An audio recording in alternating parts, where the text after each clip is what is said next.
Hey guys, Philosopher here, and today we're going to talk about how Kestrel has totally transformed how we do in the skill nodes in the Doom Raid.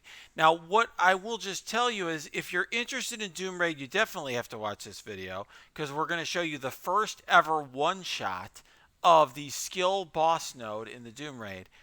But even if you're not, even if you're like is still in U7 or you're just a beginner player who is working your way through the game, you still want to watch this because it's going to show you how to maximize the value of your Kestrel.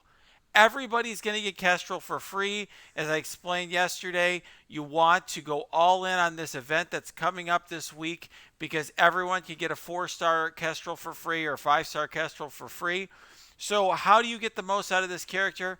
It's by maximizing her damage. Up until now, we have been struggling on the skill nodes in the Doom Raid. Even the alliances that are doing 100% Doom. I know my alliance is doing 100% of Doom Raid every day for some time. We felt like we're using Nerf bats or foam bats against the skill nodes. Kestrel solves all that.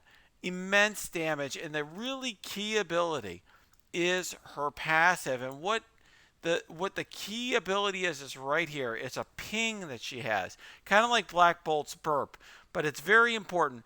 During an ally turn, not her own turn, one of the other characters on her team's turn, if an enemy with defense down is attacked, attack the most injured enemy for 400% damage, which is a huge multiplier.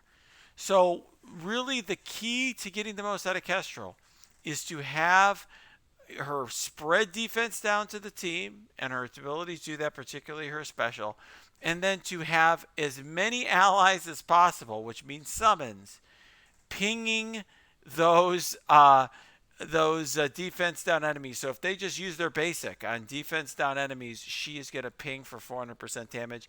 That's a lot of damage, and it totally transforms how we do the skill nodes. It's also going to change what we do with her on Alliance War. So let's get right into it. I'm going to show you that footage in a moment, but first let me show you the team that did this one shot. I will just tell you, I don't know for sure this is the world first, but I've asked the Legion and Multiverse alliances. They don't know of anyone who's done it. This is the first one I know of, and it's been repeated since then. It's a repeatable strategy, repeatable team. So let me show you the team. It's by Inep Esme who did this. Let me show you his team. It's bigger than mine. He starts with the 7 Red Star Red Guardian. According to him, you do not need to have the 7 stars. If you look at the video, you'll see Red Guardian never really gets into the yellow. But when he didn't have Kestrel, he said he did need the bigger Red Guardian. He has T4s on all. I would recommend just the special and the passive. Then he used Night Nurse. This should come as no surprise. Red Guardian and Night Nurse are basically required if you want to be successful in the skill nodes in the Doom Raid. You do need on her all 3 of these T4s. In particular, what makes her powerful is the special and the ultimate are 2 big heals available on turn 1. The special cleanses the most injured enemy and adjacents. And then the special does flip, or the ultimate does flip the debuffs on Night Nurse as well. Her passive is awesome for giving her speed bar and also giving defense up when an when an ally gets under 50%. So very underrated as well. Then, of course, you have Kestrel. Now, look, Inep has got a humongous Kestrel, way bigger than mine. Obviously, my Kestrel is a lot smaller here.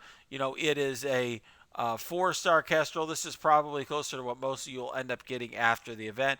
It still works well with just the 4-star. I can't do the 1-shot, but it's very easy to 2-shot with this strategy very comfortably without ever being anywhere close to wiping or dying or anything like that. He just is able to get it with his damage to the 1-shot. But eventually, this is going to be attainable for characters due to the very free-to-play friendly way and dolphin-friendly way that Scopely is introducing the character through the event campaign. I do recommend T4 all on her. He's got the right ISO setup. I think Striker for now is the right strategy, particularly since we need damage so much. And then here's the surprise. Nick Fury is important. Nick Fury has this rework. And why is Nick Fury so important? Because Nick Fury has those summons. And that's the key thing. The summons will provide the damage that you need by generating those pings.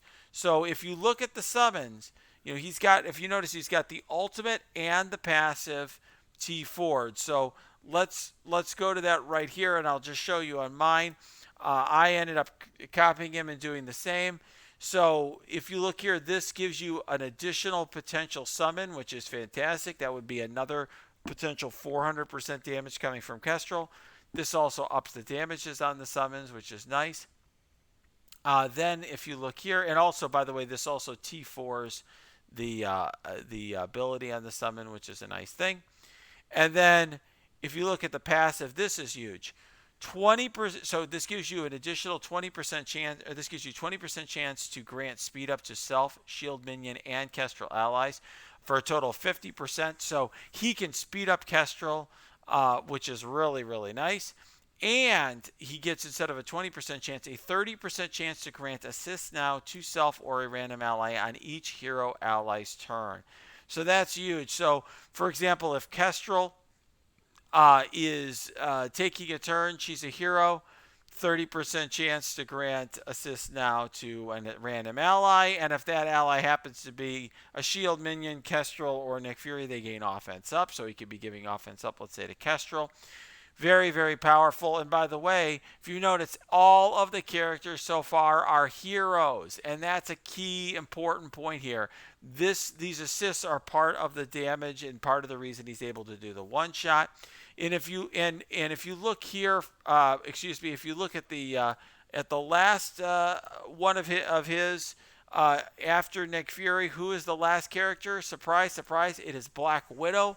Why Black Widow over Taskmaster or Zemo?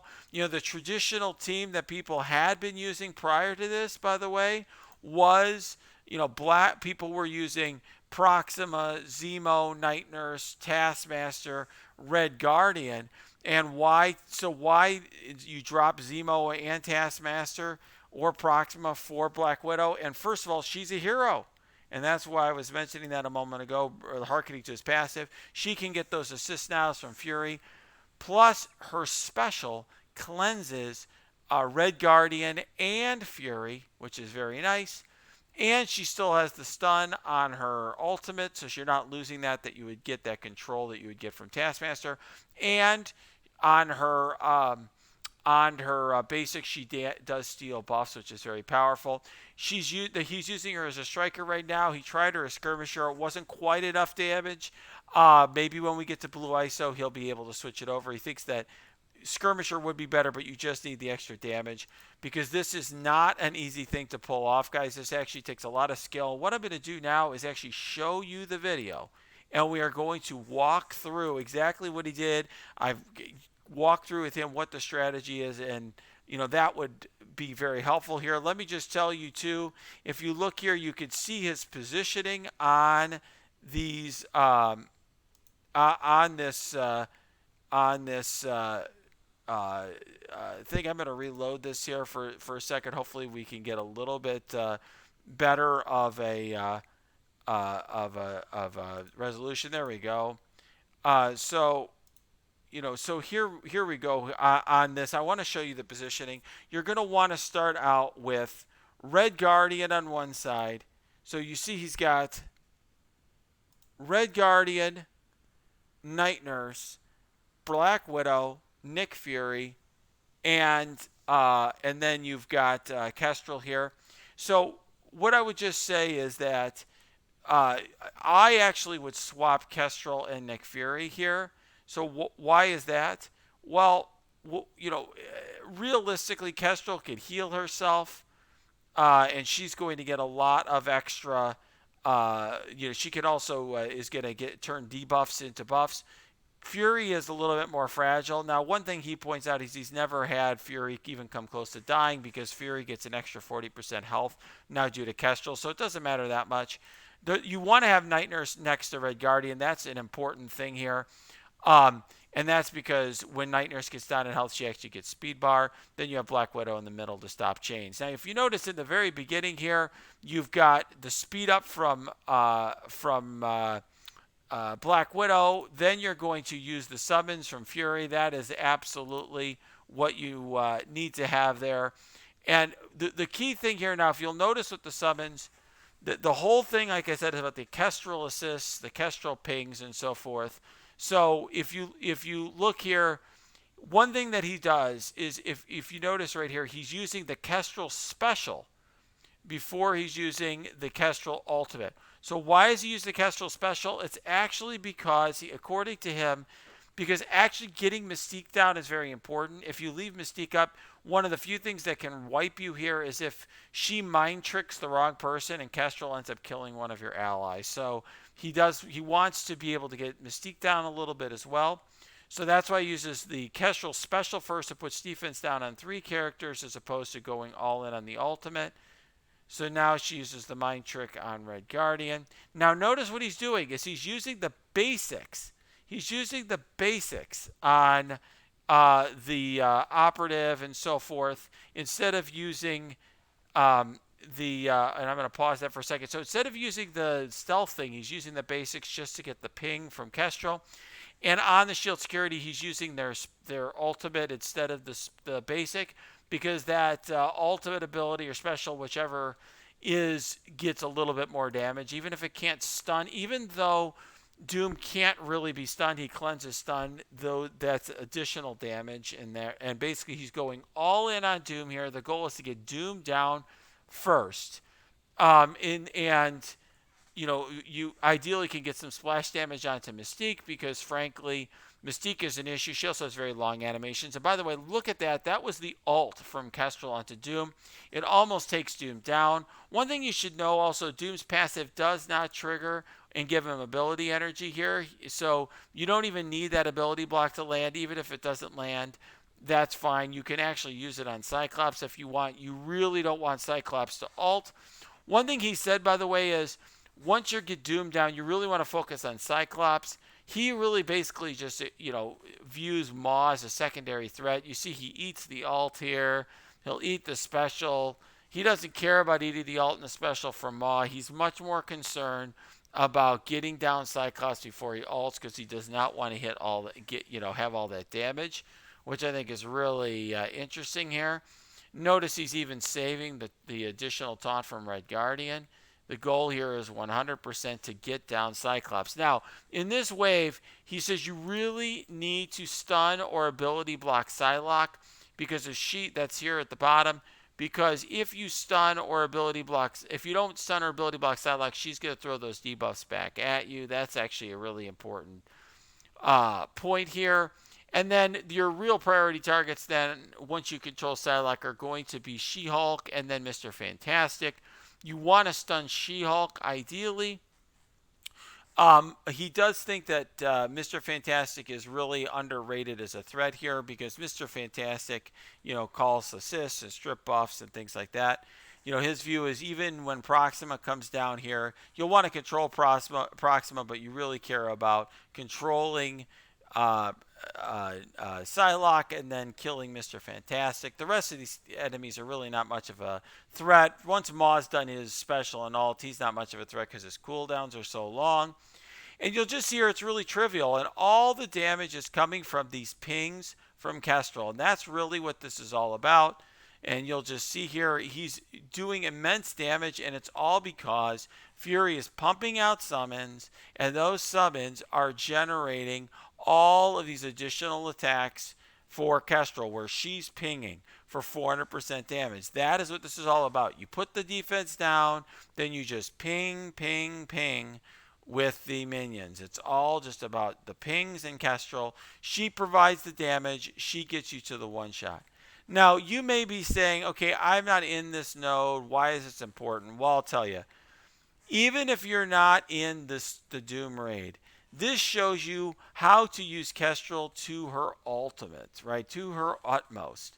And if you are in the Greek raids, you can use her, of course, on the tech and the skill nodes. You can use her in U7 if you're still in that content. You can use her obviously in the earlier nodes. And more importantly, you can use her in Alliance War. And the bottom line is Kestrel is going to do very well with an ally that has summons.